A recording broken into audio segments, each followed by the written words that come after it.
Jesus na siyang umibig sa atin at nagbigay ng buhay para sa ating lahat at tayo ay magkaroon ng buhay na walang hanggan. Po, alam niyo po, tayo nagpapagal, nagpapagod, hinahanap buhay para tayo mabuhay. Para hindi po natin maiwasan isang araw ang darating sa ating buhay na magkakaroon ng karamdaman, tatanda, at darating kamatayan sa ating buhay. Yung po ang nakakalungkot, ito po'y walang lunas. At tiyak po tayong lahat ay darating sa bagay na iyon.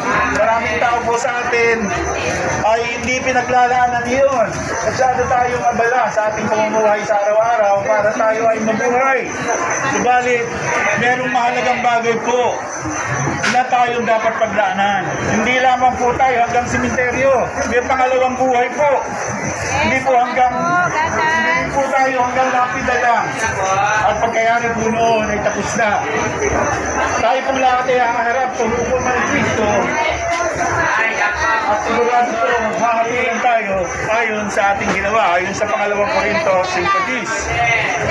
Alam niyo po, binigyan ng lunas ni Jesus yung ating kamatayan. At kaya kung ito ay kanyang gagawin at ito ay pinangako sa bawat isa sa atin.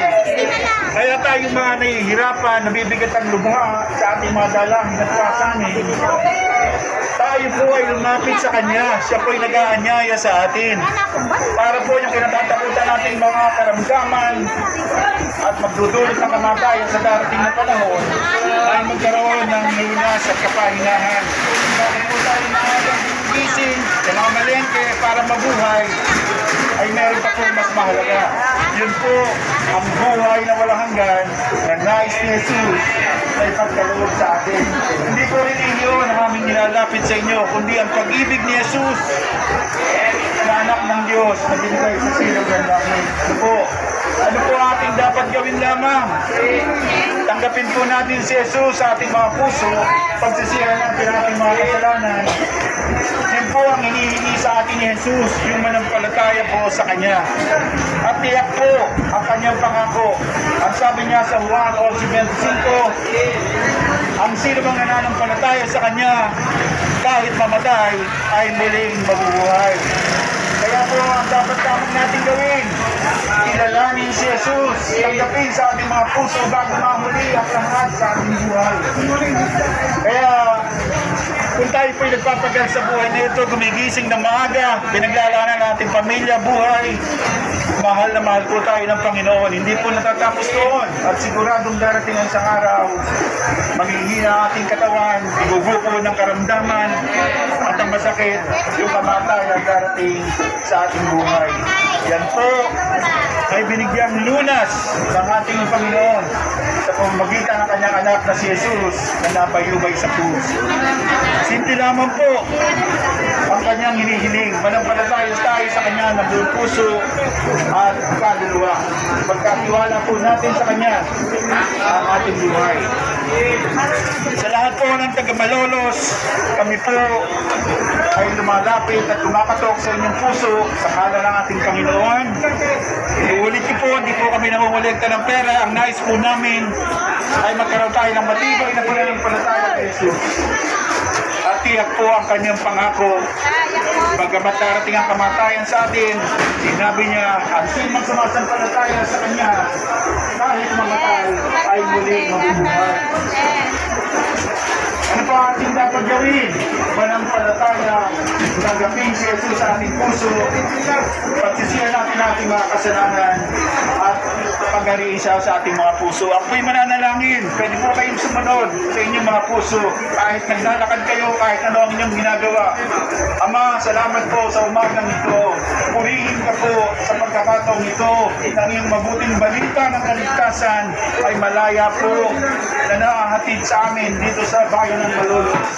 Kaya po sa umagang ito, Panginoon, pagpalain niyo po ang lahat ng tao na narito, na nakarinig ng iyong salita. Tulungan niyo po silang manampalataya sa kayo ng lubusan, Panginoon. Lord, Gabayan niyo po, pagpalain ng kanilang mga pamilya. Kilalanin nila ang iyong anak na si Jesus. Tulungan niyo po sila sa kanilang pang-araw-araw na pamumuhay. Ito ano kami nagsisikap para mabuhay. Ay ipaglanan namin ang oras, Panginoon, ang pinakamahalaga sa aming buhay ang pagharap sa iyo. Kaya sa umagang ito, ililit ko po sila sa panalangin ng pagkilala sa iyo. Panginoon, sa oras na ito, sinabi mo po, ang sino bang sumasampalatay sa iyo kahit mamatay ay muling mabubuhay. Kaya Panginoon, sa pagkakataon ito, Diyos, tinatanggap po namin ang iyong anak na si Jesus bilang aming Panginoon at tagapagligtas. Patawarin niyo po kami sa lahat ng aming mga kasalanang nagawa. Simula po sa araw na ito, tulungan niyo po kaming makalakad sa iyong kalooban at sundin ang lead ng iyong banal na Espiritu sa paglaanan namin ang buhay na darating sa aming buhay. Ang buhay na walang hanggan, Panginoon.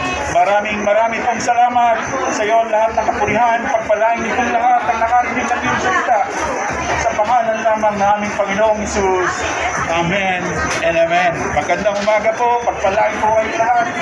At tayo po ay mahal na mahal ng ating